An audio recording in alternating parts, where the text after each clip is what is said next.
Bonjour et bonjour évidemment. Au programme cette semaine du MotoGP, de la F1, du WEC, du championnat de France des rallyes, du monobike, du motocross américain, bref, encore suffisamment de carburant pour alimenter quelques débats de paddock et 2 ou 3 discussions de comptoir. Mais forcément, cette semaine, l'actualité nous ramène d'abord chez nous. Le rallye de Petit-Île a enfin lancé la saison 2026 des rallyes à La Réunion.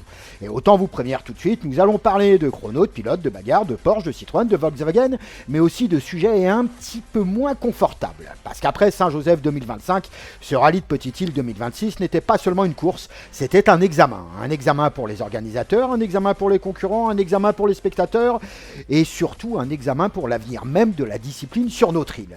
Le résultat sportif est connu, Réan Gagné sous Kazanegi s'impose, première victoire à Petite-Île pour l'un, troisième succès consécutif pour l'autre. Une belle histoire sur le papier.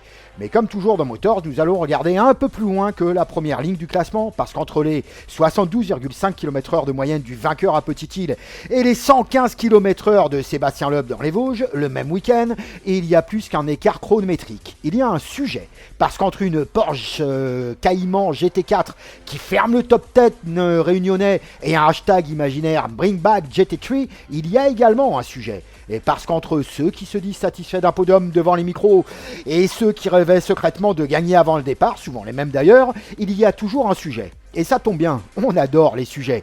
Pour nous accompagner ce soir, 2 invités seront derrière le micro.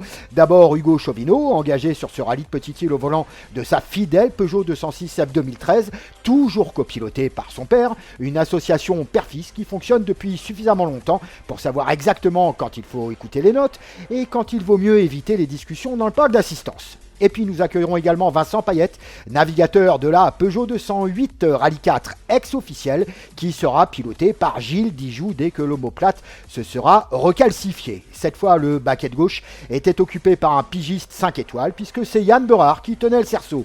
L'occasion de revenir sur un rallye particulièrement animé au sein des deux roues motrices et en FRC 4.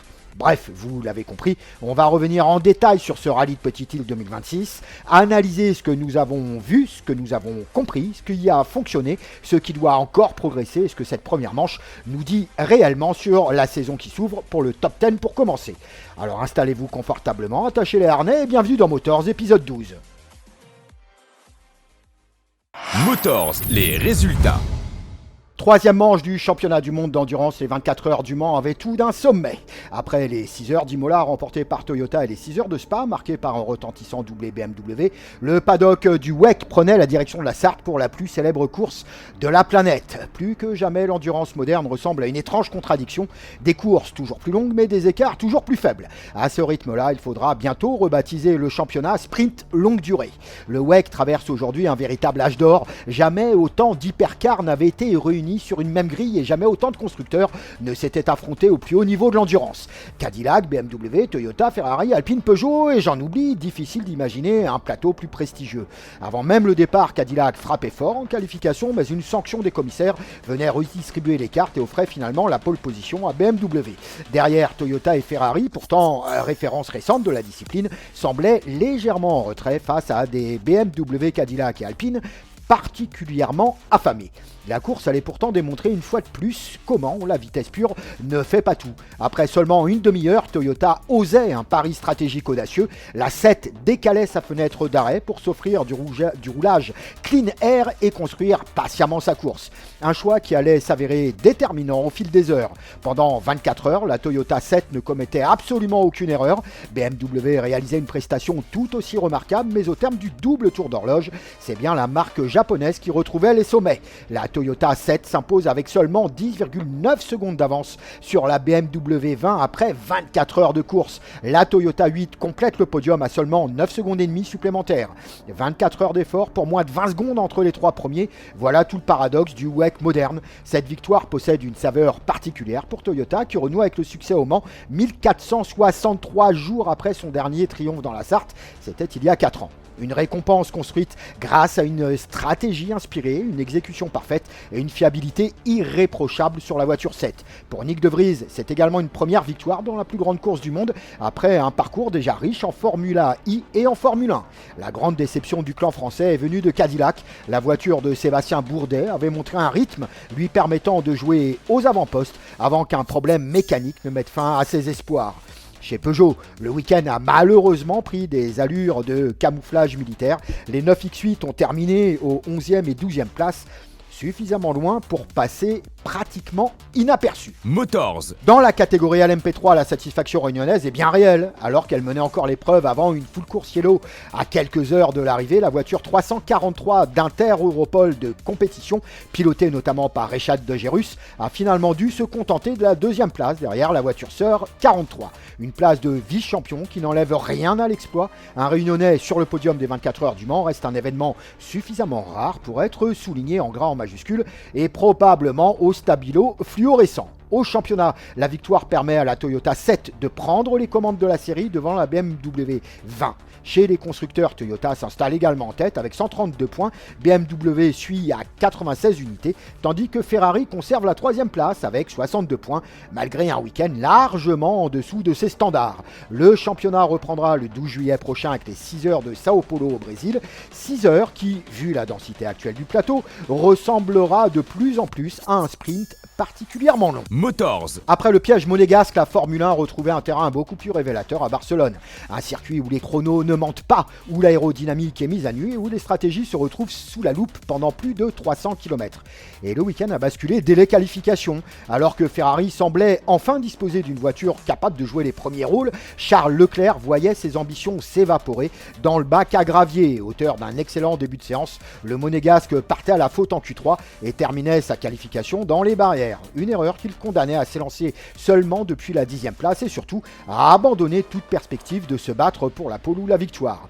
Devant, George Russell signait la pole position devant Lewis Hamilton et Kimi Antonelli. Une première ligne qui allait rapidement devenir le théâtre d'un affrontement entre Mercedes et Ferrari. En course, Mercedes semblait avoir toutes les cartes en main. Russell contrôlait le rythme, Antonelli poursuivait sa série impressionnante de victoires et Ferrari paraissait devoir se contenter d'un nouveau podium. Puis Maranello a sorti le grand jeu, et la chance, il faut le dire, pour une fois. La Scuderia a osé une stratégie à trois arrêts, quand ses rivaux directs misaient sur 2. Un pari risqué, parfaitement exécuté, qui a trouvé son moment décisif lors d'une voiture de sécurité virtuelle, permettant à Hamilton d'effectuer un arrêt quasiment gratuit. Ferrari venait de retourner l'échiquier, la bataille entre Britanniques tournait à l'avantage du rouge devant Russell.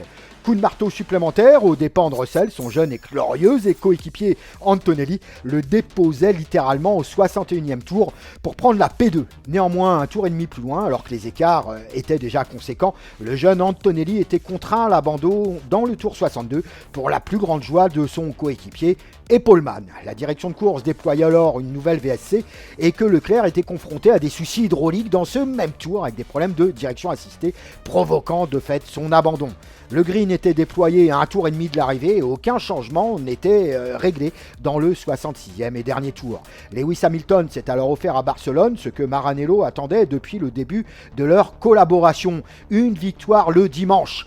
Après avoir déjà goûté au champagne lors d'une sprint, le sextuple champion du monde décroche cette fois sa première victoire Ferrari en Grand Prix, la seule qui compte vraiment dans les livres d'histoire. Une nuance qui peut sembler subtile, mais entre une sprint et un Grand Prix, c'est un peu la différence entre gagner un sprint de karting et soulever le trophée des 24 heures du Mans. Cette 106e victoire en carrière met également fin à la série de 5 succès consécutifs de Kimi Antonelli et offre à Ferrari son premier succès dominical de la saison. La première victoire depuis le Mexique 2024. Un des points importants au championnat est d'ailleurs arrivé à quelques tours de l'arrivée. Après avoir dépassé George Russell pour la deuxième place, Antonelli voyait sa Mercedes s'éteindre brutalement à la suite d'une panne électrique. Premier abandon de la saison pour les leaders du championnat et premier véritable accroc dans une campagne jusque-là presque parfaite.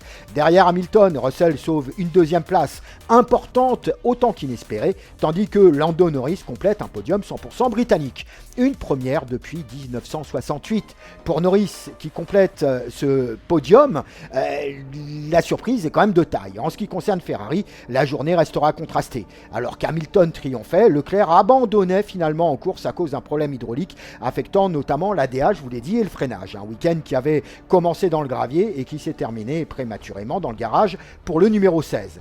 Autre évolution importante depuis notre dernier épisode, Pierre Gasly a officiellement récupéré la 3e place du Grand Prix de Monaco. Initialement pénalisé pour un supposé excès de vitesse dans la voie des stands, le pilote Alpine a finalement été reclassé sur le podium après examen du dossier et rectification des données utilisées pour établir la sanction.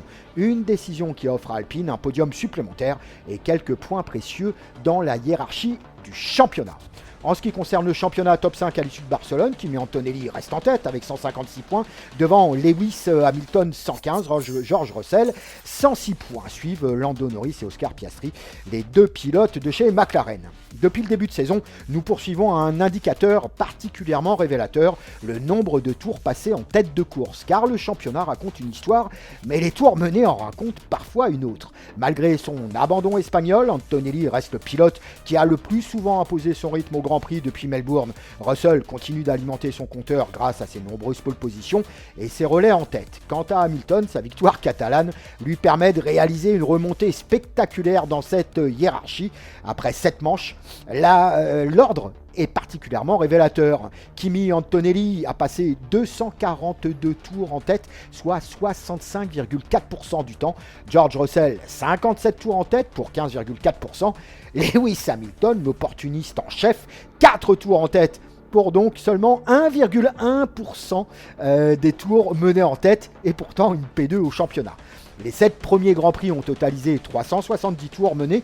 Kimi Antonelli en a passé 242 en tête, soit près de 2 tiers de la saison. Une statistique qui illustre parfaitement pourquoi l'Italien reste solidement installé au sommet du championnat, malgré son abandon à Barcelone. Le cas George Russell est tout aussi intéressant. Avec seulement une victoire, le Britannique a pourtant mené plus de 15% des tours disputés grâce à ses nombreuses pole positions à plusieurs courses où il a contrôlé le début des débats avant que la stratégie ou la fiabilité ne viennent bouleverser le scénario. Le cas de Lewis Hamilton, je vous l'ai dit, est fascinant. Malgré sa 2e place au championnat et sa victoire en Catalogne, il n'a mené que 4 tours cette saison. La preuve qu'une campagne peut se construire davantage sur la régularité, l'opportunisme stratégique et les gros points du dimanche que sur une domination brute en tête de course. Au championnat constructeur, Mercedes conserve la 1re place, mais Ferrari a clairement relancé la bataille. McLaren reste en embuscade, tandis qu'Alpine profite directement du reclassement de Gasly à Monaco pour renforcer sa position de milieu de peloton. Prochaine étape, le Red Bull Ring, en Autriche, un circuit court, nerveux, où un tour dure à peine plus d'1 minute, autrement dit, un endroit idéal pour vérifier si Barcelone a marqué le début d'un retour de Ferrari, ou simplement une parenthèse rouge dans une saison encore largement teintée d'argent. Motors. Pendant que les tifosi pleuraient toutes les larmes de leur corps à l'occasion des 24 heures du Mans, un pilote italien poursuivait tranquillement son entreprise de démolition permanente du championnat du monde, en Superbike cette fois. Direction Misano, à quelques kilomètres seulement de l'Adriatique, pour la 7e manche de la saison. Une épreuve disputée devant des tribunes acquises à la cause de Nicolo Bulega, et les tifosi n'ont pas été déçus. Dès les qualifications, le pilote Ducati donnait le ton en signant sa 8e pole position consécutive, égalant au passage un record détenu par Jonathan Rea. Une performance réalisée à domicile sur une moto italienne, devant un public italien. Le décor était planté. Et la suite a ressemblé à un scénario écrit à l'avance. Bulega remportait d'abord la première course le samedi devant son coéquipier Iker Lecuona et Jari Montella, offrant à Ducati un triplé entièrement rouge sur ses terres. Le dimanche matin, lors de la Super Pole Race, le leader du championnat récidivait en dominant une nouvelle fois Lecuona et Montella. Cette victoire lui permettait d'atteindre un chiffre tout simplement ahurissant. 20 succès cette saison et une série de 24 victoires consécutives en World Superbike si l'on remonte à la fin de l'année dernière. Un record absolu dans l'histoire de la discipline, loin, très loin devant l'ancien détenteur de ce record, Toprak Razgatlioglu, avec une série de 13 avant de répondre aux sirènes du MotoGP en début de saison. Puis vint la 2e course longue et comme souvent en 2026, la question n'était plus vraiment de savoir qui allait gagner, mais plutôt qui allait parvenir à limiter les dégâts derrière lui et à combien de secondes. Bulega complétait finalement un nouveau banger devant ses supporters, remportant les 3 courses du week-end et portant son total à 25 victoires consécutives et donc 21 cette saison en 21 confrontations. Une statistique qui commence sérieusement à ressembler à un bug dans le classement. Le plus impressionnant reste peut-être le contexte. Nous parlons d'un pilote italien sur une Ducati officielle italienne, dominant à Misano, devant des dizaines de milliers de tifosi. Chaque passage devant les tribunes ressemblait davantage à un tour d'honneur qu'à un tour de course. Derrière lui, Iker Lecuona continue d'accumuler les podiums sans parvenir à décrocher cette première victoire qui lui échappe encore. Quant à Jari Montella, il confirme week-end après week-end que Ducati dispose probablement de l'arme absolue du plateau 2026. Au championnat, Boulega poursuit sa moisson avec la régularité d'une moissonneuse batteuse équipée d'un moteur de MotoGP. Son avance continue de grandir et sauf retournement spectaculaire, la question ne semble plus être de savoir s'il sera champion du monde, mais plutôt à quelle date il le deviendra. Au classement général, la démonstration commence à prendre des allures de fuite en solitaire. Boulega confirme 434 points, Lecuona 313, Jari Montella 170 points. Avec désormais 121 points d'avance sur son plus proche poursuivant, Boulega possède désormais plus de 4 week-ends complets d'avance au championnat, une marche qui commence à rappeler certaines saisons de domination absolue que l'on croyait révolues en Superbike. Derrière lui, Lecuona accumule les deuxièmes places avec une régularité presque absurde. Le problème est simplement qu'il tombe chaque week-end sur un Boulega encore plus rapide. Quant à Montella, son nouveau triple podium à Misano lui permet de consolider sa 3e place au championnat et de prendre un peu d'air sur le reste du peloton. Le prochain rendez-vous emmènera le paddock à Donington Park, chez les Britanniques, un circuit historique où les adversaires de Boulega tenteront une nouvelle fois de faire vaciller l'Italien. Le problème, c'est que depuis le début de la saison, personne n'a encore trouvé le mode d'emploi. Après seulement 7 manches, Boulega compte déjà 434 points, son avance sur Lecuona 121 unités est supérieure au total de points de certains pilotes classés dans le top 10 du championnat. À ce rythme, les tifosi pourraient bientôt commencer à regarder davantage le calendrier des célébrations que celui des courses. Motors. 3e rendez-vous de la saison AMA Pro Motocross est probablement l'un des plus particuliers de l'année avec le déplacement à Thunder Valley dans le Colorado. Un circuit situé à plus de 2000 mètres d'altitude où les pilotes doivent gérer non seulement leurs adversaires, mais également un moteur privé d'oxygène et un physique mis à rude épreuve. Mais cette édition 2026 avait surtout un parfum plus international que jamais.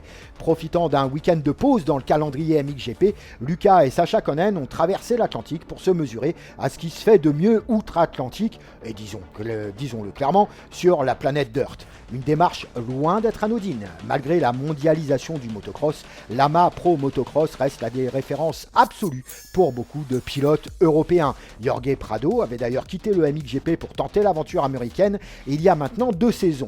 Lucas Konen, actuel leader du championnat du monde MXGP, voulait savoir où il se situait face à l'élite américaine.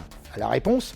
Très haut. Dès les qualifications de la catégorie 450, le Belge annonçait la couleur. Seul Hunter Lawrence parvenait à faire mieux que lui au chrono. Pour une première apparition en AMA Pro Motocross sur un circuit inconnu à plus de 2000 mètres d'altitude, la performance avait déjà de quoi faire lever quelques sourcils curieux dans les paddocks américains. Mais le plus impressionnant restait à venir.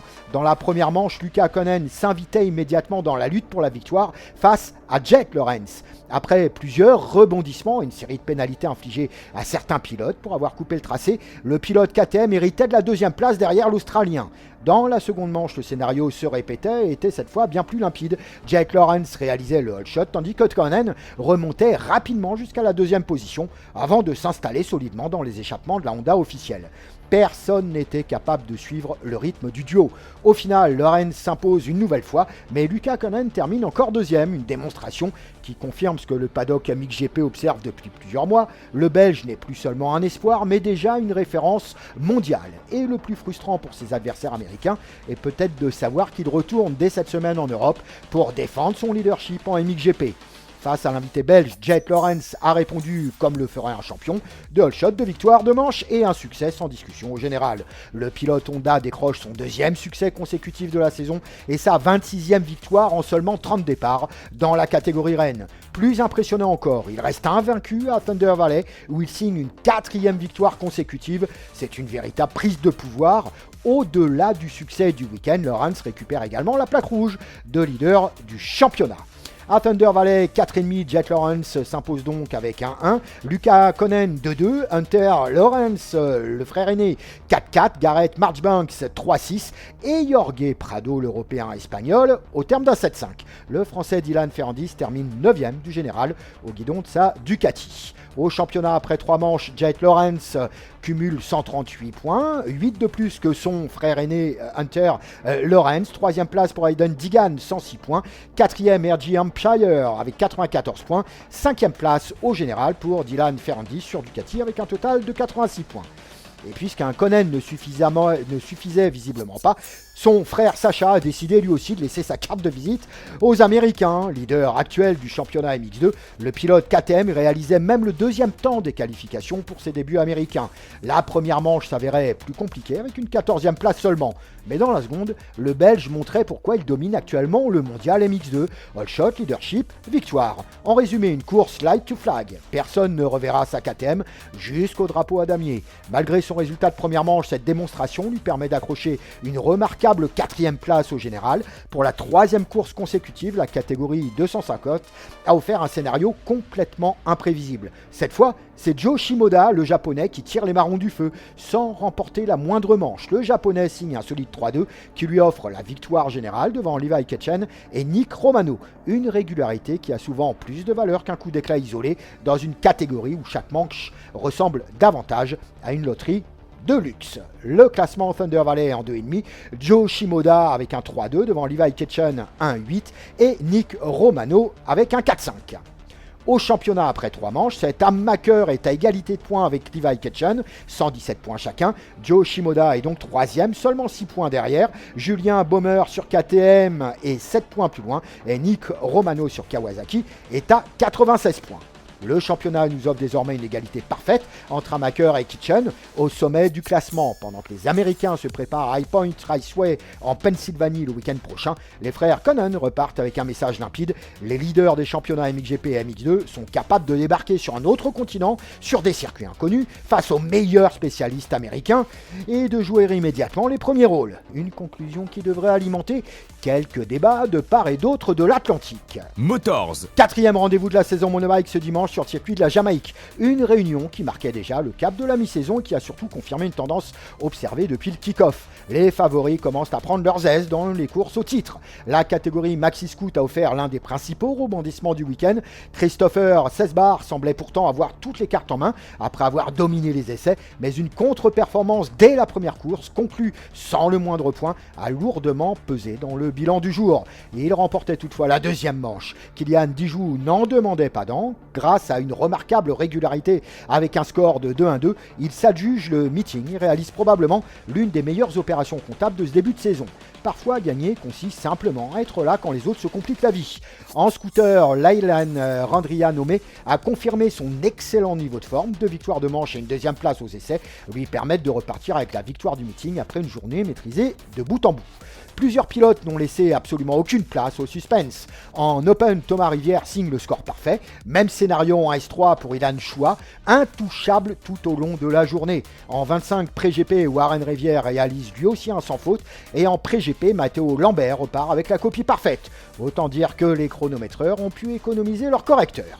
Dans la catégorie cyclo 15 chevaux, Kenna Payet s'offre également le meeting après avoir dominé les essais avant de conclure les courses avec un solide score de 1-2. Une prestation construite sur la régularité autant que sur la vitesse. Chez les plus jeunes, Genesee Nacio n'a laissé aucune miette à ses adversaires. Score parfait, domination totale et maximum de points à la clé. Même constat en catégorie Master où David Corré réalise lui aussi un carton plein. Une journée idéale qui lui permet de poursuivre sa saison sur des bases particulièrement solides. Enfin, dans la catégorie Rennes Prestige, Mehdi Sinakuti a transformé son dimanche en véritable promenade de santé. Le pilote signe lui aussi un week-end parfait et confirme son statut de référence actuel du championnat. Derrière lui, Tanguy Sorlier s'est montré d'une remarquable régularité avec une succession de 2e places, tandis qu'Alexandre Fabre monte sur le podium à chacune des levées. Un résultat important pour Alex qui poursuit en parallèle sa préparation en vue de la finale nationale de Supermotard prévue à la fin du mois de novembre, tout en maintenant son programme moto. motocross. Après ce passage à mi-saison, le monobike retrouvera le circuit de la Jamaïque le 19 juillet prochain. Les écarts commencent à se dessiner dans plusieurs catégories, mais il reste encore suffisamment de manches pour observer et bouleverser certaines hiérarchies. Encore faut-il réussir à faire trébucher des pilotes qui, ce dimanche, ont parfois donné l'impression d'avoir déjà trouvé le mode d'emploi du championnat. Motors, rallye. On poursuit les résultats avec du rallye, cette fois-ci à la 4e manche du championnat de France des rallyes, avec un changement au total de décor dans les Vosges. Après les routes du Touquet, du Rhône et d'Antibes, les équipages retrouvaient un terrain autrement plus piégeux avec une météo changeante, des portions forestières redoutables et un parcours où la moindre approximation se paye immédiatement. Le menu était simple, un vendredi sous la pluie, un week-end quasi estival et 12 spéciales suffisamment sélectives pour redistribuer les cartes. Et au milieu de tout ça, un invité très particulier, Sébastien Loeb, a fait du Sébastien Loeb. Officiellement, il était venu se faire plaisir. Officieusement, il a rappelé à tout le monde pourquoi son nom figure au sommet du palmarès mondial depuis plus de 20 ans. Associé à sa tendre moitié Lorraine Godet, local de l'étape, le nonuple champion du monde en catégorie reine a transformé le rallye des Vosges Grand Est en véritable démonstration à travers un Grand Chelem justement. Au volant de sa Ford Fiesta WRC millésime 2023, il emporte les 12 spéciales disputées et mène l'épreuve du premier au dernier kilomètre chronométré. 12 spéciales, 12 fois le meilleur temps, une domination suffisamment nette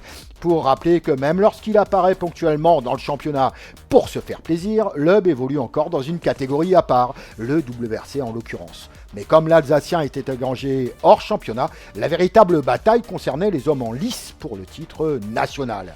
Après le coup de massue reçu à Antibes avec une sortie de route dans l'ultime spéciale, alors qu'il jouait à la victoire, Johan Bonato devait réagir. Mission accomplie, le pilote de la Lancia Ypsilon HF Rallye 2, associé à Benjamin Bouloud évidemment, repart des Vosges avec le maximum de points disponibles pour le championnat. Une deuxième place au général, certes, derrière Loeb, mais surtout une victoire parmi les concurrents inscrits à la saison complète. Une opération parfaite qui lui permet de se relancer complètement dans la course au titre. Derrière Bonato, Hugo Margaillan et Mathieu Coppa décrochent leur 4e podium consécutif de la saison, et si l'on retire de l'équation un certain Sébastien Loeb, les chiffres racontent une histoire particulièrement intéressante. Parmi les équipages engagés à temps plein en championnat de France, Margaillan signe 6 meilleurs temps, Bonato 4 et Raphaël Astier 2. La statistique est loin d'être anodine, car malgré sa 3e place finale, le pilote de la Hyundai i20 Rallye 2 a souvent été l'homme de référence en matière de vitesse pure. Sans son erreur dans l'ES9, où il chute au 7e rang de la spéciale et concède 14 secondes d'un bloc à Bonato, l'issue de leur duel aurait pu être très différente. Toutefois, on le sait tous, on ne gagne pas que d'un rallye avec des scies. C'est tout le paradoxe du rallye. Le plus rapide ne gagne pas toujours. Le vainqueur est souvent celui qui parvient à combiner vitesse et absence d'erreur. Pour autant, manche après manche, Margaillan confirme qu'il dispose probablement aujourd'hui du rythme nécessaire en Rallye 2. Et quand la confiance est là, sa Hyundai devient une arme redoutable. Le leader du championnat a lui vécu un week-end particulièrement mouvementé. Raphaël Astier arrivait dans les Vosges avec la plaque de leader du CFR pour la première fois de sa carrière. Mais les ennuis commençaient avant même le départ avec une sortie de route lors du shakedown. Conséquence, voiture à remplacer, copilote contraint au forfait. Blessé au dos, Denis Giraudet devait céder sa place à Marie-Noël Ratier, moins de 24 heures avant le départ. Grâce à la mobilisation de CHL, Sport Auto et l'arrivée d'une voiture depuis la Belgique par l'entremise de Lionel Hansen, Astier pouvait néanmoins prendre le départ. Dans ces conditions, terminer 4e du général, marquer les points de la 3e place du championnat et conserver la tête du classement ressemble presque à une victoire. Après 4 manches, les écarts continuent de se modifier au championnat. Raphaël Astier compte 76 points, Hugo Margaillan 69 et Johan Bonato revient dans le game avec 64 points. 12 points seulement séparent désormais les 3 premiers. Autrement dit, une seule erreur peut faire basculer complètement la hiérarchie. Et si Astier conserve la tête grâce à sa régularité, les Vosges ont surtout montré que Bonato est de retour dans la bataille et que Margaillan possède probablement la meilleure vitesse intrinsèque du plateau actuellement, en tout cas sur cette manche. Un cocktail qui promet une deuxième moitié de saison particulièrement explosive. Le prochain rendez-vous du CFR emmènera les équipages sur les mythiques routes du Rouergue du 9 au 12 juillet. Un rallye réputé pour ses températures souvent caniculaires, son asphalte façon chewing-gum, ses longues spéciales rapides et ses routes aveyronaises capables de transformer un simple détail en catastrophe chronométrique. Et au regard de ce que nous montrent Astier, Margaillan et Bonato depuis le début de saison, il y a fort à parier que le championnat se jouera autant sur les chronos que sur la capacité à éviter cette petite erreur qui coûte toujours beaucoup plus que quelques secondes. Parce qu'au final, Hugo Margaillan nous rappelle une vérité vieille comme le rallye lui-même. Être le plus rapide est une qualité, être le moins imparfait est souvent ce qui fait les champions. Motors. En marge du championnat de France des rallyes, les Vosges accueillaient également une nouvelle manche du tout nouveau trophée Alpine A290, laboratoire sportif 100% électrique de la marque diepoise. Et pour les supporters réunionnais, les regards étaient naturellement tournés vers Samuel Hoarau. Installé en métropole pour poursuivre ses études tout en développant son programme sportif, le jeune pilote réunionnais retrouvait cette fois un équipage entièrement payé avec Stéphane Duverger à sa droite. Après avoir été copiloté lors de la précédente manche par Laurent Blanc-Blanc Descamps dans les parcs d'assistance réunionnais, oui, c'est ainsi qu'on le surnomme. Hoarau poursuivait donc son apprentissage dans une formule qui compte une dizaine d'engagés à chaque levée. Et pendant une bonne partie du week-end, tous les voyants semblaient au vert, malgré une préparation sommaire. Régulièrement en P3, l'équipage réunionnais se dirigeait ou semblait se diriger vers ce qui ressemblait à un nouveau podium dans le trophée. Une performance qui aurait confirmé les résultats observés depuis le début de saison. Malheureusement, le rallye est parfois un sport d'une cruauté remarquable. L'avant-dernière spéciale voyait d'abord Samuel Hoarau reculer au 4e rang provisoire, puis venait l'ultime chrono, une sortie de route, mettait brutalement fin aux espoirs de résultats de l'équipage réunionnais. Si la bonne nouvelle reste que Samuel Hoarau et Stéphane Duverger sont sortis totalement indemnes de l'incident, l'état de l'Alpine A290 semble en revanche beaucoup moins rassurant. Le résultat est forcément frustrant car le rythme affiché durant tout le week-end laissait entrevoir un nouveau top 3. Mais dans une formule de promotion, ces expériences font aussi partie de l'apprentissage. Bon courage à Samuel et à toute son équipe avant le prochain rendez-vous du trophée. Au sommet de la hiérarchie, Émeric Lenoir et Florian Hausson décrochent la victoire dans ce trophée Alpine A290 qui continue de prendre de l'épaisseur manche après manche. L'une des curiosités du week-end était également la présence d'un certain Julia Ingracia. Après avoir passé une carrière entière ou presque à annoncer les notes à Sébastien Ogier, l'ancien copilote champion du monde a cette fois abandonné le carnet pour s'installer derrière le cerceau. Une image assez inhabituelle pour tous ceux qui l'ont connu pendant plus d'une décennie à droite de la voiture la plus rapide du monde. Comme quoi, même après plusieurs titres mondiaux, il reste encore des expériences à découvrir. Et visiblement, écouter les notes est parfois presque aussi compliqué que les données. Motors. Pour conclure ce tour des résultats, retour à La Réunion où le rallye de Petite-Île marquait véritablement le lancement de la saison régionale. Et s'il y a un homme qui repart avec un poids en moins sur les épaules, après l'obligation de tirer un trait provisoire sur le CFR en ce début de saison, c'est bien Réan Gagny. Le désormais pilote de la Volkswagen Polo Rallye 2 décroche sa première victoire au rallye de Petite-Île. Une victoire qui compte forcément dans la construction ou reconstruction d'une carrière avec de légitimes ambitions nationales. Au-delà du nom de vainqueur, il faut également souligner la performance de celui qui était assis à sa droite. Souka Zanegui, propriétaire de la voiture, signe tout simplement un 3e succès consécutif sur les routes de Petite-Île. Une statistique qui commence sérieusement à ressembler à une spécialité locale. Au classement général, Damien Dorseuil confirme sa montée en puissance en prenant la 2e place, tandis que Nazim Bangui complète le podium. Sur le papier et derrière le micro, tout le monde repart avec le sourire, dans les déclarations officielles du moins, parce que dans les parcs d'assistance avant le départ, les ambitions étaient parfois un peu plus élevées, voire beaucoup plus élevées que les discours entendus à l'arrivée. C'est le propre des compétiteurs, on accepte un podium devant les micros, mais on rêve souvent de la plus haute marche lorsque le casque est encore posé sur le toit de la voiture. Cette première manche grandeur nature a surtout permis de prendre la température de la discipline. La saison Rallye 2026 est désormais lancée chez nous, les premiers enseignements aussi, et c'est probablement là que se situe le véritable enjeu. Après le drame de Saint-Joseph l'an passé, cette édition de Petite-Île représentait bien davantage qu'une simple course automobile. C'était un test grandeur nature pour l'organisation, les concurrents, les officiels, les bénévoles et les spectateurs. Le premier examen est globalement réussi, mais considérer que tout est désormais parfait serait probablement une erreur. Dans le sport automobile comme dans n'importe quelle discipline de haut niveau, il existe 2 approches. La première consiste à se satisfaire du résultat obtenu, à se féliciter d'avoir franchi l'obstacle et à considérer que le travail est terminé. La seconde consiste à analyser ce qui a fonctionné, ce qui a moins bien fonctionné et à chercher sans cesse à progresser. C'est finalement la même philosophie qui sépare souvent les champions des autres. Les plus expérimentés connaissent déjà la réponse.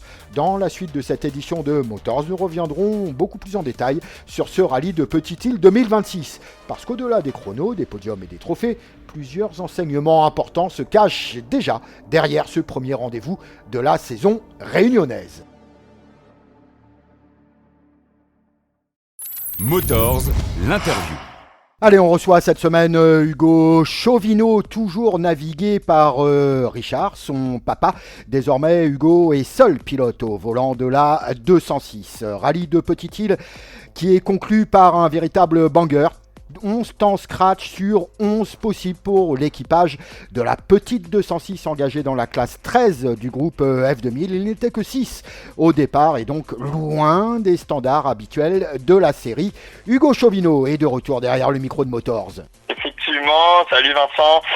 J'ai papa qui a décidé cette saison de rester sur le baquet droit. Il voulait me laisser un peu m'exprimer. Et surtout pouvoir évoluer un peu plus rapidement, parce que c'est vrai qu'on a fait en gros 2 ans et demi, presque 3 ans de rallye où on se partageait le volant, pilote copilote, et en fait la progression en tant que pilote du coup elle est 2 fois moins importante parce que j'ai autant de temps en tant que copilote que pilote, et du coup là il veut me laisser m'exprimer, me laisser évoluer, et puis il prend un plaisir fou à côté quand on fait des chronos comme ça, quoi. Bon, on va revenir dans le détail sur l'aspect sportif. Auparavant, vous êtes présenté cette saison au volant d'une voiture qui s'est énormément bonifiée au fil des ans pour cette 206 X Challenge. L'an passé déjà, on avait franchi un step avec la conception, la mise en place d'une boîte de vitesse enfin performante qui correspond davantage au niveau de préparation de la voiture. C'était le gros machin à faire, hein. Oui, effectivement, l'année dernière, donc en fait, au Tour Auto, parce qu'en fait, on n'avait pas roulé jusqu'au Tour Auto, on a mis en place sur le véhicule, du coup, une boîte 6 vitesses. Franchement, ça a changé radicalement, en fait, le comportement de l'auto, les reprises et tout. Il n'y a plus rien à voir, l'étagement est top. Après, sinon, tout le reste, depuis l'année dernière jusqu'à cette année, jusqu'à ce premier rallye, on n'a aucune évolution. Donc, c'est exactement la même voiture. Ça veut dire que c'est un moteur. On a trouvé les réglages. C'est un moteur qui crache combien aujourd'hui ? Alors je pourrais pas le dire de suite parce qu'il y a un jeu concours que mon mappeur a mis en place. et du coup le jeu concours en fait c'est de trouver la puissance route du véhicule pour avoir un baptême du coup au prochain essai sur le circuit Félix Guichard. Donc je peux pas le dire sur les ondes là parce que sinon tout le monde va savoir.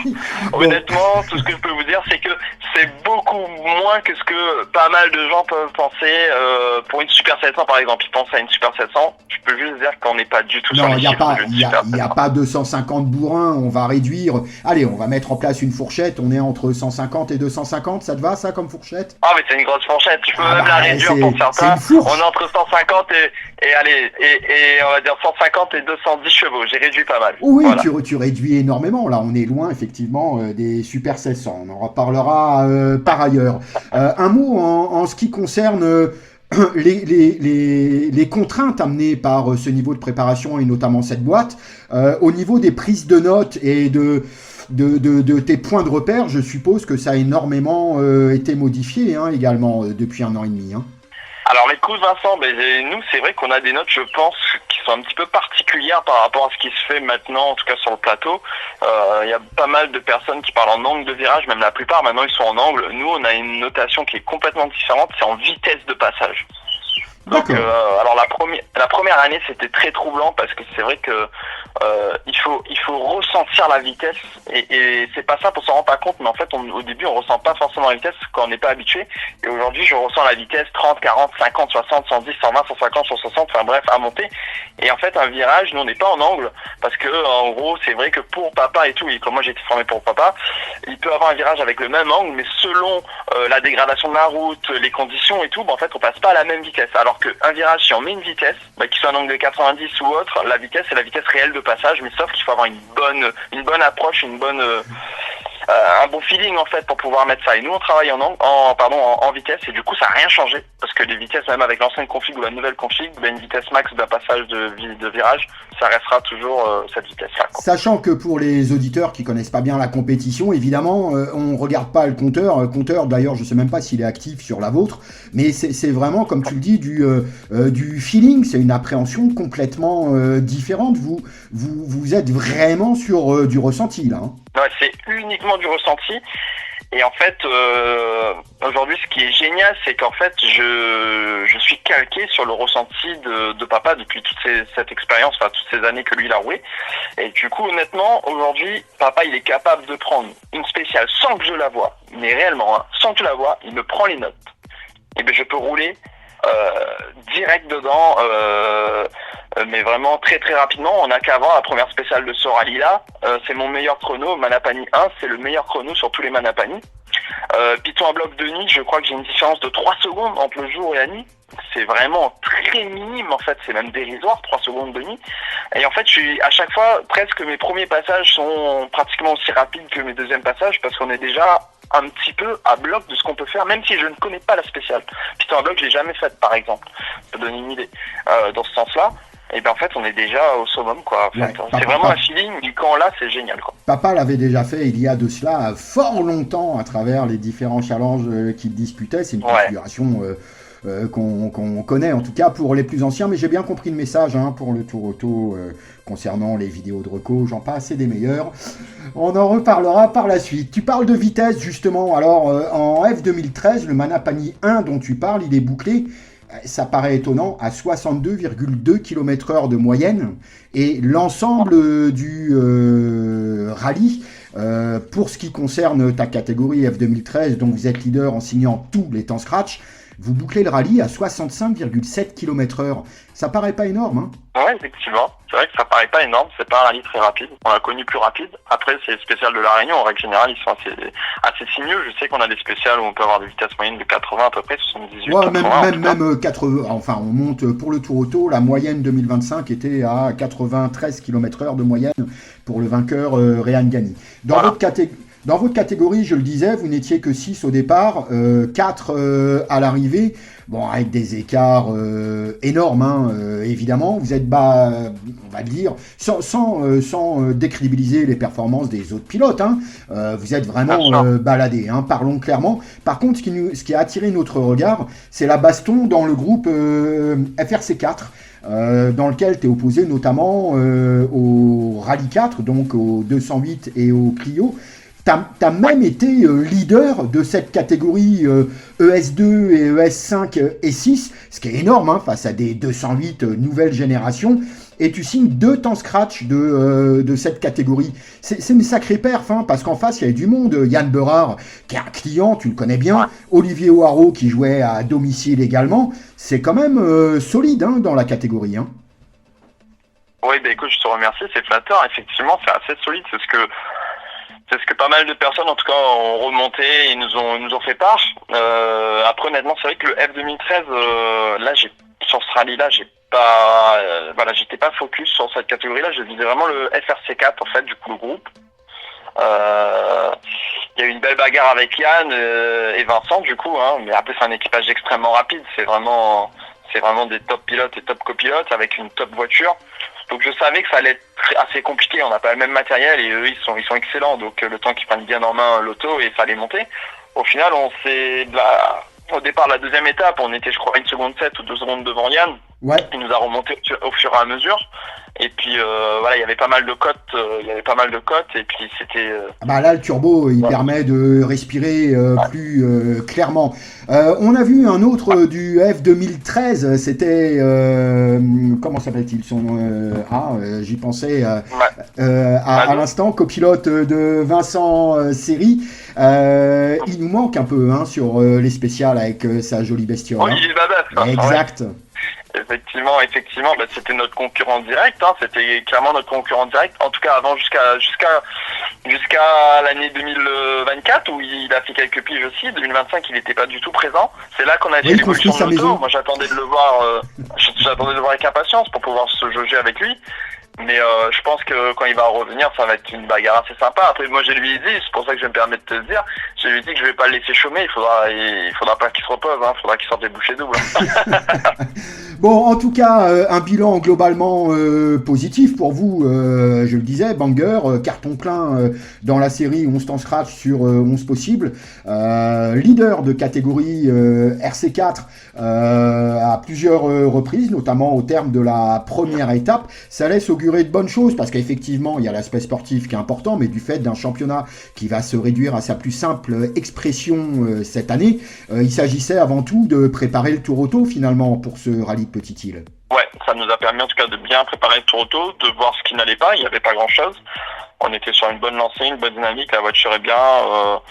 Non, on a trouvé, en tout cas pour l'instant, on a trouvé la bonne partition, on va dire. C'est impeccable. Les objectifs sportifs, honnêtement, Gilles Dijoux est attendu au départ aux côtés de Vincent, évidemment, dans la 208 pour le Tour Auto. Yann Berard devrait revenir avec sa DS3, en tout cas on ne peut que le souhaiter. Oaro Olivier, quand même, un client avec sa Clio qui signe 3 meilleurs temps de groupe. Il y a de la belle bagarre qui s'annonce, ça joue pas seulement devant pour la victoire ou pour le podium, Le rallye, c'est aussi à tous les niveaux en ce qui vous concerne. C'était donc ce résultat avec un résultat final qui est pour le moins gratifiant, on va dire, à l'arrivée de ce rallye. Ouais, complètement gratifiant, voir qu'on est capable de jouer avec des véhicules modernes et des top pilotes, puisque ce sont des top pilotes. Tour Auto, ça va être quelque chose. Gilles va reprendre sa place. Gilles, c'est un excellent pilote, ultra rapide. Avec Vincent, en plus, c'est une osmose, ils se connaissent depuis tellement d'années. Yann, n'en parlons pas. Il est très rapide avec son copilote Kazanov, donc je sais que la bagarre, en tout cas, on va faire C4, parce que c'est ce que je vais viser. Elle devrait être dantesque. Honnêtement, ça va être quelque chose d'assez intéressant. Je pense que pour le public, ça va être sympa. Et on va voir qu'est-ce que ça va donner, quoi. Si personne n'a de pépin mécanique, ça va être génial pour tout le monde, quoi. Vous bouclez ce rallye de Petite-Île P15 au scratch, ce qui est une énorme performance, quand on voit la ligne de départ. Est-ce que cette année, il y a volonté de disputer la finale de Coupe de France des rallyes ? Écoute, en tout cas, c'est pas dans les tuyaux, on n'en a même pas discuté. Après, c'est vrai qu'on n'a jamais eu l'opportunité, on n'a jamais été éligible, en tout cas.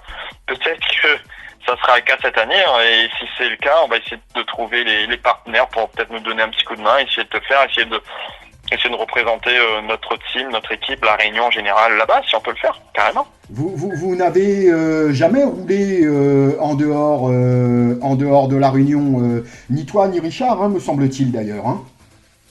Non, jamais du tout. Papa non plus, il a toujours roulé sur l'île, quoi, et il a jamais eu l'opportunité aussi de rouler en métropole. Et donc là, pareil, moi, c'est mes débuts, je roule ici, mais là, par la suite, pourquoi pas, s'il y a une porte qui s'ouvre, avec grand plaisir.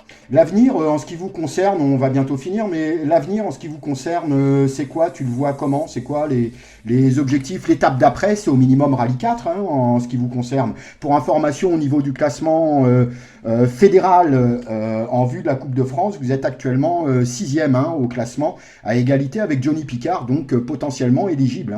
Ah, c'est une bonne nouvelle. Ouais, écoute, l'avenir, honnêtement, ça serait un jour de changer de monture, ça serait, moi tu me laisserais, j'aimerais bien un jour pouvoir avoir une Rallye 2 et honnêtement jouer le titre de la Réunion si possible, parce que je pense qu'on... Oula, c'est ambition énorme ça. On peut avoir les moyens, si on a les moyens, en tout cas je pense qu'on a les capacités pour pouvoir se battre avec les meilleurs. Donc j'aimerais bien, mais bon, on verra ce que l'avenir nous propose, et en tout cas on fera de telle sorte d'y arriver un jour, peut-être dans 4-5 ans, on sait pas, on verra bien.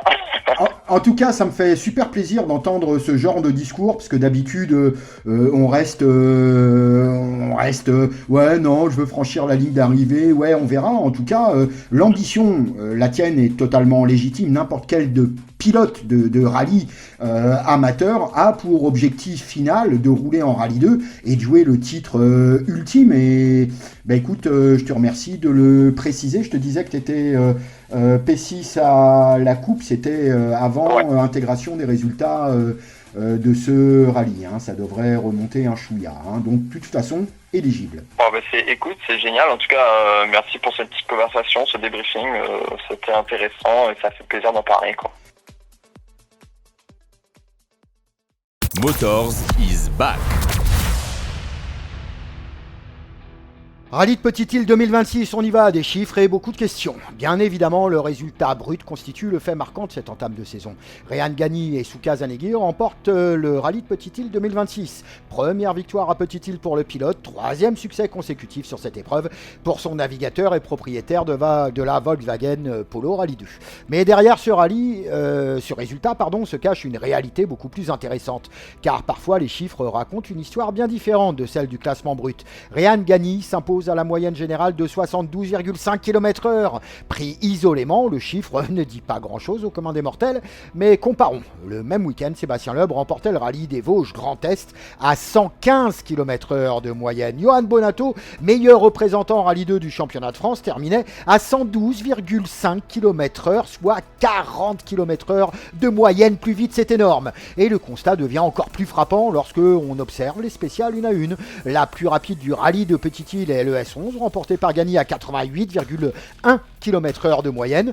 Dans les Vosges, le S11 était avalé à 122,2 km/h par Loeb et 118,4 km/h par Bonato. Soyons clairs, aucune spéciale du rallye de Petite-Île, en dehors de Piton de Bloc, largement en dessous des 90 km/h, n'a dépassé les 80 de moyenne. Pendant ce temps, dans les Vosges, toutes les spéciales évoluaient dans une fenêtre comprise entre 105 et 110 km/h de moyenne. La différence n'est pas seulement notable, c'est un gouffre, et cela raconte beaucoup de choses sur la philosophie actuelle des parcours proposés à La Réunion et disponibles. Et qu'on ne vienne pas arguer la présence de chicanes à l'occasion du rallye de Petite-Île 2026, c'est également toujours le cas en CFR. Pour la victoire, les débats se sont finalement vite refermés avec 5 temps scratch sur 5 possibles du fait de l'annulation de S1 lors de la première étape. En revanche, la lutte pour la deuxième place a animé le paddock du premier au dernier kilomètre. D'un côté, Damien Dorseuil et Anne-Laure Dijoux, de l'autre, Nazim Bangui et Léa Samkafrev. Deux tandems, deux couples. Une opposition entre deux Citroën C3 Rallye 2 qui a tenu toutes ses promesses. Le samedi semblait pourtant tourner à l'avantage de Bangui. Dans Piton de Bloc notamment, Nazim signait de très gros chronos et donnait l'impression d'avoir trouvé le bon rythme, contrairement à Damien, visiblement en délicatesse avec ses repères. Puis vint le dimanche, et notamment Anse-les-Bas, là, Dorseuil a progressivement pris le dessus avant de porter le coup décisif dans les deux dernières spéciales. Les seuls meilleurs temps du rallye en dehors de Gagny sont d'ailleurs à mettre à son actif, ES10 et ES12. Dans l'ultime chrono, plus d'une seconde au kill infligé à Bangui. Le genre de message qui ne laisse aucune place à l'interprétation. Cette lutte Dorseuil-Bangui pourrait bien devenir l'un des fils rouges de la saison. Et selon les profils de route proposés, l'avantage pourrait passer régulièrement d'un camp à l'autre. L'opposition entre Nazim Bangui et Rehan Gagny, d'autre part, ne date pas d'hier. Ces deux-là se connaissent depuis toujours. Fils de pilote, passé par le karting à La Réunion, passé par le volant 208 national, même génération, mêmes ambitions, même envie de devenir la référence. Avec toutefois plusieurs différences importantes. Nazim Bangui possède une connaissance bien plus approfondie des routes réunionnaises. Rehan Gagny, lui, ne disputait que son 7e rallye à La Réunion. Son expérience locale se résume principalement au Tour Auto 2022, 2023 et 2025, ainsi qu'à 4 apparitions ponctuelles en tout début de sa carrière avant de sauter la mer. L'essentiel de sa carrière s'est construite en métropole.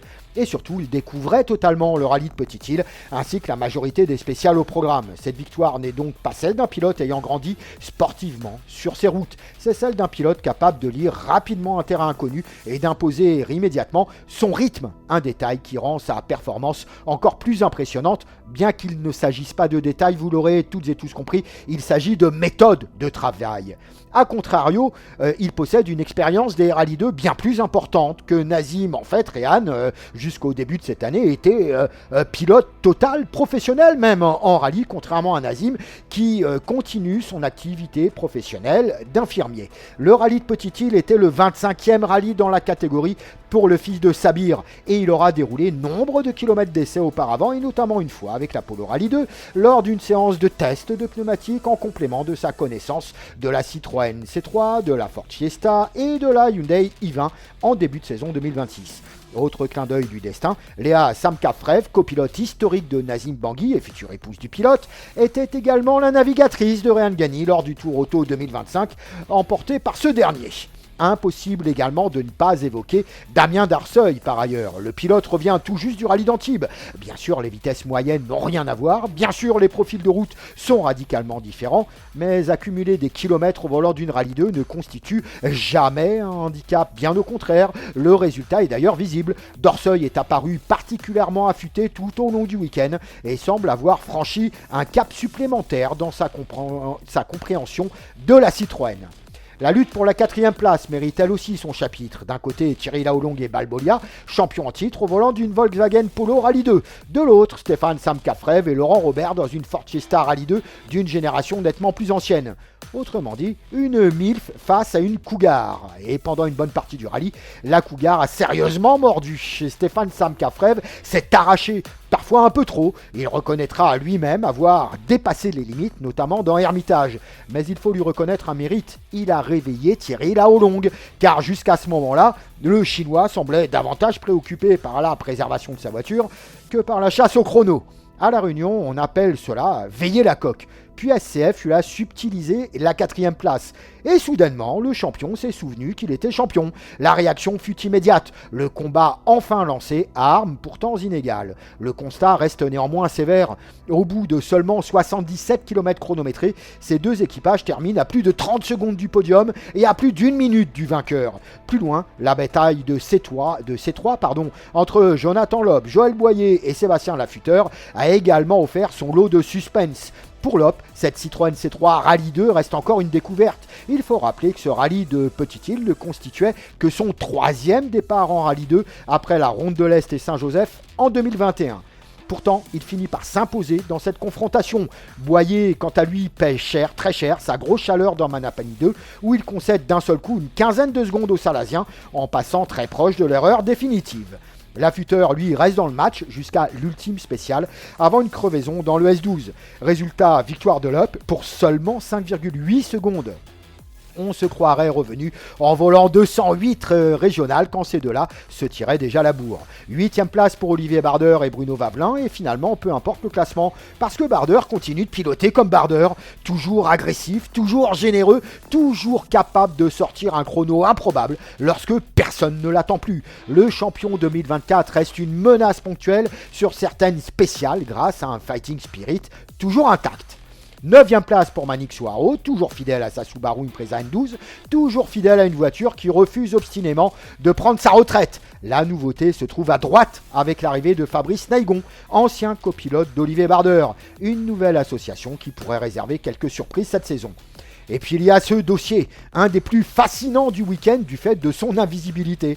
La Porsche Cayman GT4 de Dupuis et Omargy, 10e, soyons honnêtes, le compte n'y est pas. Bien sûr, la voiture est encore en développement, bien sûr, elle a été montée localement, bien sûr, elle roule encore dans une configuration très proche de l'origine. Mais tout de même, après avoir fait briller la GT3 l'an passé grâce à son look, son bruit et ses chronos accompagnés de victoires, voir cette Cayman refermer le top 10 laisse forcément perplexe. Max Dupuis répète que les routes réunionnaises ne conviennent pas aux qualités naturelles de sa voiture. Très bien, mais alors une question devient inévitable. Si la Cayman n'est pas à l'aise à Petite-Île, ni à Saint-Joseph, ni probablement sur la majorité des rallyes réunionnais, où doit-elle réellement être performante ? 3 bancs ? Uniquement 3 bancs ? Cela commence à faire un argumentaire marketing relativement léger. Bien sûr que la voiture va progresser, bien sûr qu'elle va se bonifier, mais jusqu'où ? Jouer le top 8 au lieu du top 10 ? Le top 5 ? Ou réellement prétendre un jour au podium ? Car entre ces 3 objectifs, il existe plusieurs mondes d'écart. En attendant, on pourra toujours rappeler que la Porsche remporte la catégorie de roues motrices, devant plusieurs Peugeot 206 et 208, et qu'elle gagne également sa classe. Certes, mais c'est pour le moins léger, voire anecdotique, elle était la seule engagée dans cette catégorie. On appellera cela une victoire obtenue sans excès de stress. Et forcément, une question commence déjà à circuler discrètement dans les discussions de paddock. À quand le retour de la GT3 ? Voilà pour ce premier tour d'horizon du rallye de Petite-Île 2026. Nous avons refermé le top 10, mais croyez-nous, derrière, ça s'est parfois battu encore plus fort. Il reste encore beaucoup à raconter. Rendez-vous dès la semaine prochaine dans Motors pour explorer les autres catégories, parce que cette première manche de la saison réunionnaise est loin d'avoir livré tous ses enseignements. Motors, l'invité. Bon Vincent, cette fois-ci c'est toi qui inaugurais en solo sur votre équipage traditionnel une nouvelle voiture, la Peugeot 208 Rallye 4 avec un pigiste de luxe, je serais tenté de dire, un certain Yann Berard avec toutefois Gilles Dijoux qui devait pas être bien loin. Hein. Oui, effectivement, Gilles était là omniprésent tout le week-end à la radio avec nous, avant les départs de boucle, à la fin des spéciales, il est passé à l'assistance, il est venu au parc fermé, effectivement on était sur un trio tout le week-end quoi, et avec Yann au volant qui qui a rempli amplement, correctement sa mission du week-end, avec quand même des chronos respectables. Malgré une petite sortie de route dans la dernière spéciale du samedi soir, mais tout s'est bien passé. Tout s'est bien passé. On a été performants, on a eu la tête sur les épaules et l'objectif a été atteint, clairement. Deux choses à voir en ce qui concerne cet équipage engagé en Rallye 4. Ben écoute, vous n'avez pas signé tous les temps scratch. Olivier O'Haraud a quand même récidivé, vous a pas laissé réaliser un sans faute absolu, hein. Oui, effectivement. Après, le but, c'était pas de réaliser tous les temps scratch non plus. Le but, c'était de rouler, de se faire plaisir, de rester sur la route et d'arriver à l'arrivée avec un classement honorable, on va dire, en attendant le retour de Gilles. Deuxième place Olivier, c'est quelqu'un qui roule bien aussi. Et puis la spéciale sur laquelle il a pris les scratchs, c'est la spéciale sur laquelle il passe matin, midi et soir, quoi. Où il habite. Donc, peu importe, en tout cas, il signe. Pas d'aller se friter à ça, quoi. Peu importe, en tout cas, il signe les scratchs, hein, on peut le reconnaître. Deuxième place en deux roues motrices, parce que franchement, la Porsche, même si finalement vous terminez dans ses roues, sur le papier, elle est irrattrapable. Je voulais un mot de ta part en ce qui concerne le FRC4. Alors évidemment, c'était une course de mise en route de la voiture, que toi, tu prennes des automatismes et des habitudes, évidemment, aux côtés d'un pilote pigiste pour l'occasion. Je voulais que tu me dises un mot en ce qui concerne un des dallons, à savoir Hugo Chauvineau en FRC4, ça a voix, non? Ça roule. Hugo et son père, effectivement, ils sont super rapides, avec une voiture non pas récente, mais très performante. Ils ont fait des chronos super. Il y a eu quand même de la bagarre. Je vous avoue qu'on a regardé... à chaque fin de spéciale, on a regardé où se situaient les Chauvineaux, quoi. Bon, c'était de bon augure. C'était de bon augure. Bon, ça nous a poussé vers le haut, effectivement. Tu étais un spectateur privilégié, honnêtement, entre la 208 et votre ancienne voiture, la 207. Je suppose qu'il y a un monde de différence. Oui, effectivement, il y a la 207 était puissante, mais le passage de la puissance au sol n'était pas forcément super adapté, on va dire, tandis qu'avec la nouvelle génération de véhicules de rallye, la Rallye 4, la 208, elle est ultra efficace, ultra homogène, même avec de moins de puissance en fait, mais l'homogénéité du véhicule lui rend son efficacité plus marquée, on va dire. Donc effectivement, c'est un véhicule qui va plus vite. Il va plus vite, ouais. Alors, dernière question, je suppose que tu passes tous les soirs vérifier que Gilles Dijoux mange bien du fromage et ses yaourts de façon à calcifier l'omoplate au plus vite? Ouais, il mange ses pommes potes, avec ses vitamines le matin et il se repose effectivement, mais on a hâte, l'équipe a hâte de le revoir au volant, même si avec Yann c'était quand même une sacrée belle expérience qui nous a été offerte suite au malheur de Gilles, mais bon, c'est comme ça, la vie est faite de choses qui arrivent à la dernière minute. On les a bien prises, on a su rebondir et ça va aller bien. Gilles va revenir en pleine forme, sans aucun doute, très rapidement. Motors, le programme. Pour ouvrir notre agenda du week-end, direction la République tchèque et l'un des circuits les plus appréciés du paddock MotoGP.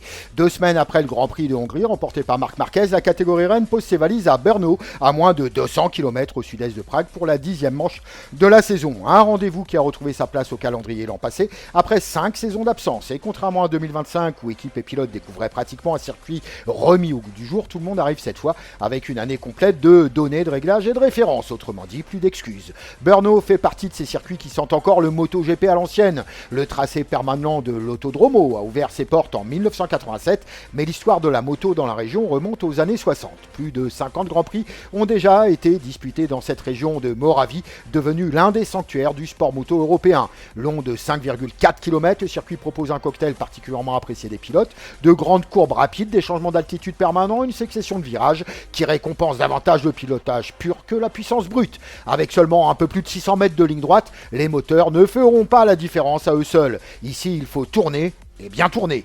8 virages à droite et 6 à gauche qui mettent particulièrement en valeur les qualités de châssis, la stabilité dans les changements d'angle et la capacité des pilotes à conserver de la vitesse de passage. Autant dire que certaines machines risquent d'être particulièrement à leur aise. Après 9 manches, Aprilia continue de mener la danse. Marco Bezzec occupe la tête du championnat avec 180 points, tandis que son coéquipier Jorge Martin pointe à seulement 20 unités. Une situation qui confirme la progression spectaculaire du constructeur italien depuis l'arrivée de plusieurs ingénieurs issus notamment de la F1.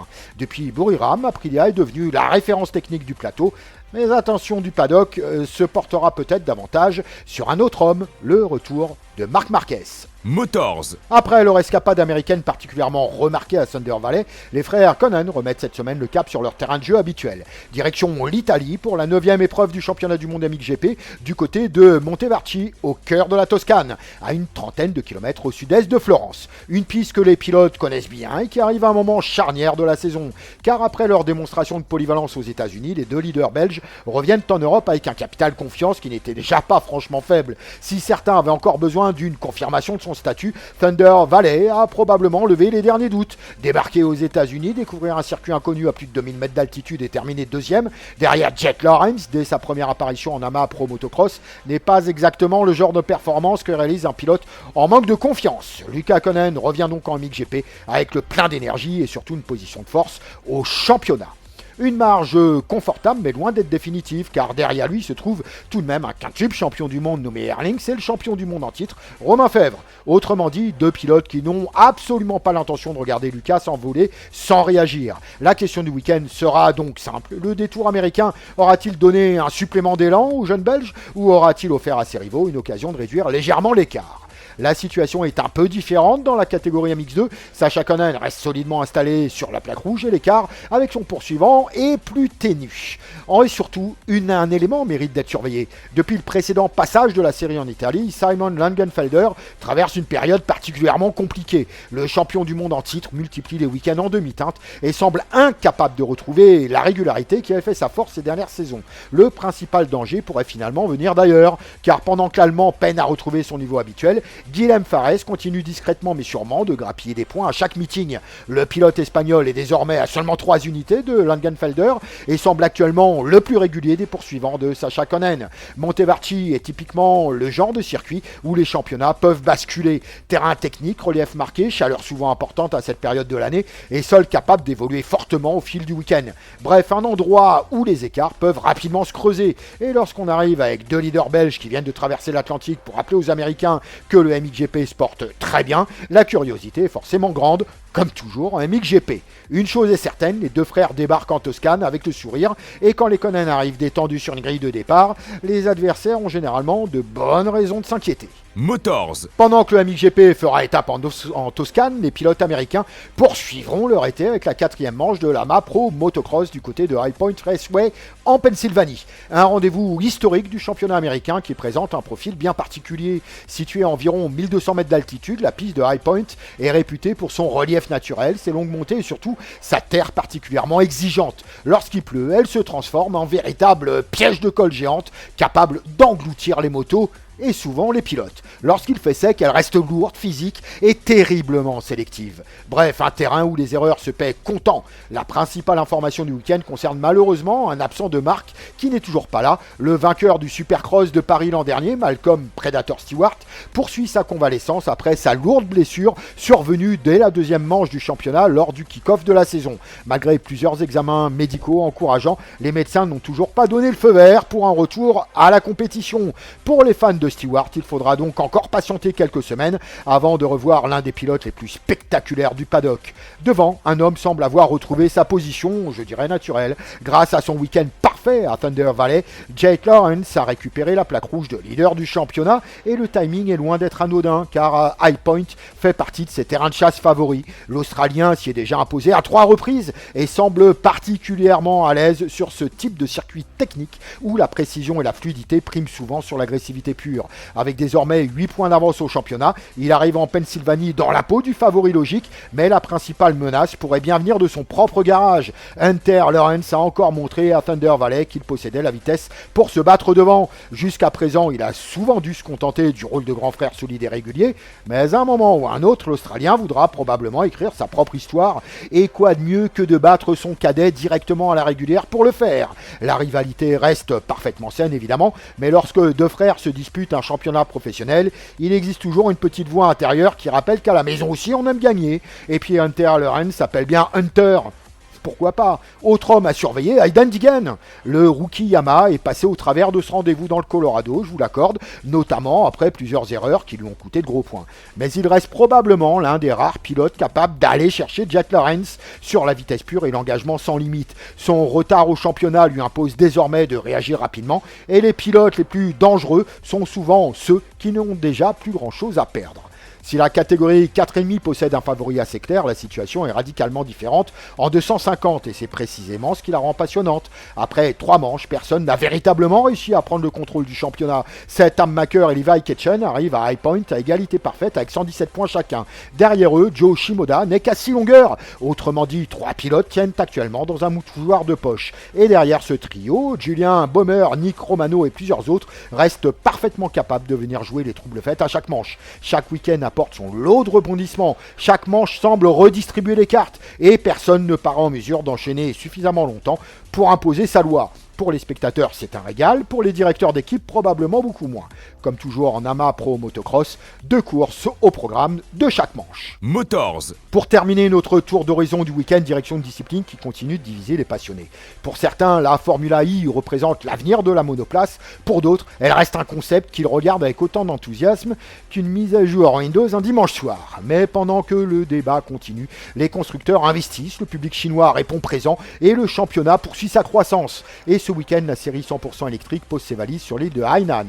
À l'extrême sud de la Chine, face aux côtes vietnamiennes, la Formula I dispute ici la 11e manche de la saison sur un circuit urbain, atypique forcément, installé au cœur de la ville. Le tracé comporte 12 virages et présente plusieurs caractéristiques assez rares. Les pilotes devront notamment composer avec de longues accélérations en légères courbes qui débouchent sur les virages 8 et 10. 2 freinages en partie à l'aveugle et en appui où la précision sera essentielle pour éviter de sacrifier l'énergie ou de compromettre une attaque. Comme souvent en Formula I, la difficulté ne résidera pas uniquement dans la vitesse pure, car ici le pilote le plus rapide n'est pas forcément celui qui franchira la ligne en tête. L'une des particularités de la discipline reste évidemment sa dimension stratégique, il est vrai incompréhensible pour le commun des mortels. Pendant qu'en Formule 1, les ingénieurs surveillent la dégradation des pneus, en Formula I, ils surveillent surtout l'état de la batterie. Chaque accélération, chaque phase de récupération d'énergie, chaque attaque, chaque défense, tout est calculé et pesé, parfois à la fraction de pourcentage près. C'est un exercice qui peut dérouter les amateurs de course plus traditionnels, mais qui produit régulièrement des scénarios impossibles, voire improbables à reproduire ailleurs. Une monoplace capable de rouler 1/10 plus vite au tour peut parfois perdre plusieurs positions simplement parce qu'elle a consommé quelques électrons de trop au mauvais moment. Il est devenu presque traditionnel de voir une partie des passionnés de sport automobile lever les yeux au ciel lorsqu'on évoque la Formula I. Pourtant, la série continue d'attirer des constructeurs majeurs, de séduire de nouveaux marchés et surtout de proposer des courses souvent extrêmement disputées. On aime ou on n'aime pas, en tout cas on débat. Mais au bout du compte, cela reste des pilotes qui se battent roue contre roue pour gagner une course automobile. Et ça, dans l'univers des sports mécaniques, ça reste un langage universel. Hainan, Chine, départ de la course samedi à 15h05 local, soit 11h05 à La Réunion. Motors. Et voilà qui conclut ce 12e épisode de Motors, une émission particulièrement dense. Cette semaine, vous l'aurez compris, avec un menu qui nous a emmené des 24 heures du Mans aux collines de Brno, des ornières du motocross américain aux routes du championnat de France des rallyes dans les Vosges, en passant bien sûr par notre traditionnel détour du côté de Petite-Île. Car non, nous n'avons pas terminé avec ces rallyes de Petite-Île 2026, loin de là. Cette semaine, nous nous sommes principalement concentrés sur les hommes du haut du classement, les rallyes 2, les chronos, les écarts, les enseignements sportifs et quelques dossiers qui continuent d'alimenter les conversations dans les assistances bien après le retour des voitures sous les bâches. Mais derrière le top 10, il y a encore énormément de choses à raconter, des bagarres parfois plus serrées que pour la victoire, des performances discrètes mais remarquables, des coups de volant, des coups de malchance, des paris techniques, des satisfactions et parfois quelques désillusions. Bref, suffisamment de matière pour poursuivre notre analyse du rallye de Petite-Île dans les prochaines éditions, parce qu'un rallye ne se résume jamais à son classement en général et parce que nous avons toujours bien fait pour les histoires que les feuilles de temps ne racontent pas forcément, la suite promet son lot d'anecdotes. Mais n'oublions pas non plus une chose essentielle, même même si le rallye occupe une place particulière dans le cœur des passionnés réunionnais, le monde des sports mécaniques continue de tourner à pleine vitesse ailleurs. Pendant que nous disséquons les spéciales de Petite-Île, Marc Marquez tentera de confirmer son retour au sommet à Brno. Les frères Conen poursuivront leur impressionnante moisson en MXGP. Jack Lawrence défendra sa plaque rouge à High Point. Le championnat de France des rallyes se rapproche doucement du Rouergue et de l'engagement. Notez d'ailleurs que cette même épreuve verra s'aligner sur la ligne de départ la première Lancia Ypsilon Rallye 2 privée aux mains de Jordan Berfa, alors que c'est bien un Réunionnais qui s'occupera de la robe de la belle en la personne de son Altesse Kevin Deberge de Fire Design, et évidemment en partance pour l'Hexagone en cette fin de semaine. Vivement que Stéphane Samkafrev puisse enrichir son garage d'un exemplaire identique. Il n'y a pas que du rallye à la Réunion dans la vie d'un amateur de sport mécanique, et non, même si entre nous certains essaient encore de nous faire croire le contraire. Merci à vous de nous suivre toujours plus nombreux, un petit peu partout sur la planète, notamment aux États-Unis. Prenez soin de vous, profitez du spectacle ce week-end et n'oubliez pas la fête des papas pour ceux qui le peuvent encore, et surtout que vous soyez dans une spéciale sur un circuit derrière un écran ou simplement en train de refaire la course avec les copains, gardez toujours en tête que le plus beau bruit du sport automobile reste souvent celui de la passion. Allez, salut à toutes et à tous.